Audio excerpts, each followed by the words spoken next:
So hey guys, welcome to my YouTube channel. और आज की इस वीडियो में हम बेन 10 के टॉप 10 मोस्ट पावरफुल एलियंस के बारे में बात करने वाले हैं। इस वीडियो में मैं बेन 10 की ओमनिट्रिक्स के एलियंस को इंक्लूड करूंगा। बेन 10 के बहुत सारे एलियंस हैं, लेकिन लिस्ट में सबको इंक्लूड करना बहुत मुश्किल है।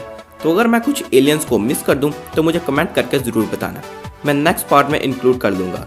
सो गाइज, अगर आपने अभी तक वीडियो को लाइक नहीं किया तो वीडियो को लाइक कर दें, चैनल को सब्सक्राइब नहीं किया तो सब्सक्राइब करके बेल आइकन को ऑन कर दें।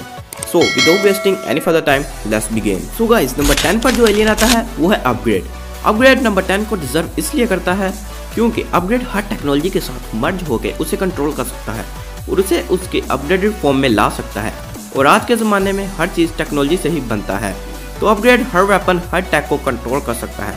और अपग्रेड अपने सर से ऑप्टिकल लेजर बीम अटैक भी कर सकता है और यह खुद को बैटल मोड में ट्रांसफॉर्म कर सकता है, जिससे इसमें एडिशनल वेपन्स आ जाते हैं और ये एक फुली फंक्शनल सूट बच जाता है। और ये हर टैग के साथ मर्ज होकर उसे कंट्रोल कर सकता है। अपग्रेड को कंप्यूटर वायसेस, इलेक्ट्रिसिटी और मैग्नेटिक फील्ड से वीक किया जा सकता है। सो गाइज, नंबर 9 पर जो एलियन आता है वो है एको एको। तो गाइज, एको एको नंबर 9 को अपनी पावर्स एंड एबिलिटीज की बेस पर ही डिजर्व करता है। एको एको सोनिक स्ट्रीम अटैक्स कर सकता है जो कि बहुत ज्यादा हाई फ्रीक्वेंसी के होते हैं। एको एको अपने मल्टीपल डुप्लीकेट्स क्रिएट कर सकता है जो कि एक दूसरे से कनेक्टेड होते हैं। एको एको अपने डुप्लीकेट्स बना के पूरी आर्मी क्रिएट कर सकता है जो कि सोनिक स्ट्रीम आर्मी होगा। एको एको किसी भी ऑब्जेक्ट के इर्द गिर्द गोल सर्कल बनाकर अटैक कर सकता है जो कि उसका सबसे पावरफुल अटैक होता है और इस अटैक से बच पाना बहुत मुश्किल है। एको एको जब ओमनिट्रिक्स का बैटरी लो होने को आता है तो एको एको के क्लोन्स को आपस में मर्ज होना पड़ता है। सो इसलिए एको एको नंबर 9 पे है। तो गाइज, नंबर 8 पर जो एलियन आता है वो है जेट रे। तो गाइज, जेट रे अप्रोक्सीमेटली स्पीड ऑफ फ्लाइट से फ्लाई कर सकता है। जेट रे अपने आइज और टेल से न्यूरोशॉक ब्लास्ट शूट कर सकता है। जेट रे को उसके न्यूरोशॉक ब्लास्ट से वीक किया जा सकता है अगर जेट रे गलती से अपने आप को शूट कर ले तो। और जेट रे जमीन पर बहुत स्लो चल सकता है, इसी वजह से जेट रे नंबर 8 पे है। Number 7 brainstorm. So guys, brainstorm एक स्मार्टेस्ट एलियन है बेन 10 का। ब्रेनस्टॉर्म किसी भी कैलकुलेशन को अपने दिमाग में ही सोल्व कर सकता है और ये फ्यूचर पॉसिबिलिटीज को अपने कैलकुलेशन से ही प्रेडिक्ट कर सकता है। और ये अपने दिमाग से इलेक्ट्रिसिटी शूट कर सकता है और ये इलेक्ट्रोकाइनेसिस से ऑब्जेक्ट्स को कंट्रोल कर सकता है और इसे न्यूरोशॉक ब्लास्ट से बहुत ज़्यादा वीक किया जा सकता है। सो इसलिए ब्रेनस्टॉर्म नंबर 7 पे है। Number 6 energy.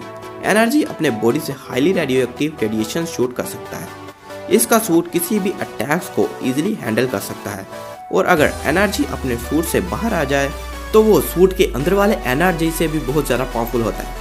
लेकिन अपने आसपास के लोगों को अपने रेडिएशन से सेफ रखने के लिए एनर्जी को अपने सूट में ही रहना पड़ता है और एनर्जी अपने सूट की वजह से बहुत स्लो हो जाता है और कुछ स्पेसिफिक मेटल से एनर्जी के सूट को हार्म किया जा सकता है। सो गाइस, नंबर 5 पर जो एलियन आता है वो है डायमंड हेड। डायमंड हेड अपने हाथों और बॉडी से क्रिस्टल शूट कर सकता है। डायमंड हेड किसी भी ऑब्जेक्ट में क्रिस्टल ग्रो कर सकता है।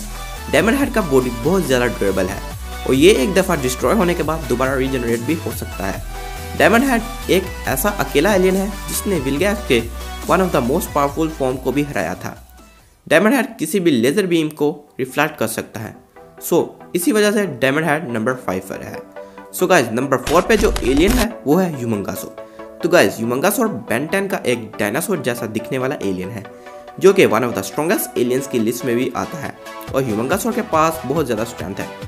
जैसा कि एक दफ़ा ह्यूमंगासोर ने गिरते हुए ब्रिज को लिफ्ट कर लिया था। ह्यूमंगासोर ग्राउंड पर स्टैप करने से शॉक वेव्स भी प्रोड्यूस कर सकता है और ये अपने नॉर्मल साइज से 60 फीट ज़्यादा बड़ा हो सकता है और इससे इसके पावर्स भी डबल हो जाए। ह्यूमंगासोर इलेक्ट्रिसिटी के आगे बहुत ज़्यादा कमज़ोर हो जाता है और वो छोटी जगहों पर इजीली फिट नहीं हो पाता।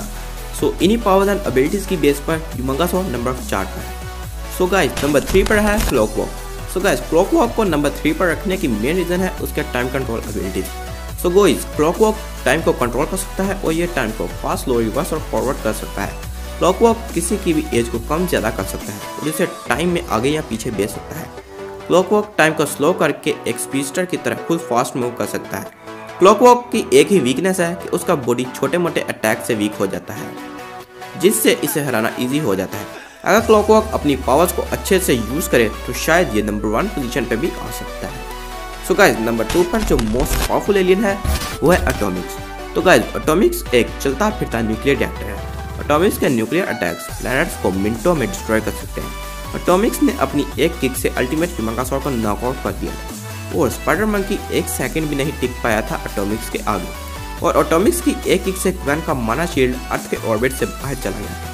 तो इससे हम अंदाजा लगा सकते हैं कि एटॉमिक्स कितना पावरफुल एलियन है बेन 10। तो गाइस नंबर 1 पे जो एलियन आता है वो है एलियन एक्स। तो एलियन एक्स नंबर 1 पोजीशन क्यों डिजर्व करता है ये तो सब जानते हैं, क्योंकि एलियन एक्स एक गॉड लाइक क्रिएटर है बेन 10 यूनिवर्स का। एलियन एक्स यूनिवर्स को क्रिएट, डिस्ट्रॉय, रिक्रिएट कर सकता है। एलियन एक्स पूरे मल्टीवर्स तक को क्रिएट कर सकता है और एलियन एक्स के पास हर वो सुपर पावर है जो हम जानते हैं, इसलिए एलियन एक्स नंबर 1 पोजीशन पे आता है। सो गाइस ये तो था मेरा आज का वीडियो। आपको ये लिस्ट कैसा लगा कमेंट सेक्शन में जरूर बताइएगा और चैनल को सब्सक्राइब करके बेल आइकन को ऑन कर लीजिएगा और वीडियो को लाइक एंड शेयर कर दीजिएगा और इंस्टाग्राम पे फॉलो कर लेना मत भूलिएगा। सो नेक्स्ट वीडियो तक stay tuned and bye bye.